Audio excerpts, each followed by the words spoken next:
Welcome to the Genius Factory. Enjoy the video. You start by selecting bread with low moisture so crumbs crisp quickly.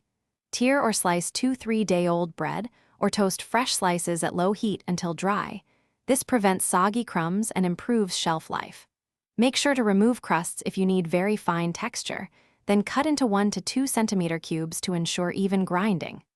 Once done, spread cubes on a tray to cool briefly so steam escapes, which keeps texture light and prevents clumping in the next step. You now turn cubes into crumbs with short, controlled pulses so you control texture and avoid paste. Pulse in a food processor in bursts of 1 second, shaking the bowl between sets. For coarse crumbs, stop after about 6 to 8 pulses, and for fine crumbs, continue to around 12 to 18, checking often. Make sure to add seasoning like 1 teaspoon salt or dried herbs while pulsing if you want even flavor distribution.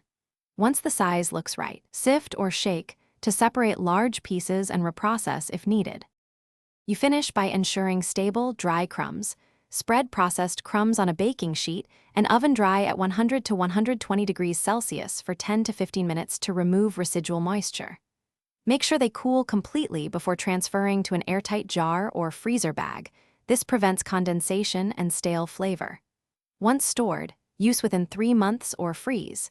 If your crumbs clump later, re-dry for 5 to 10 minutes or break them up with a fork. This restores crispness and prevents uneven coating on cutlets.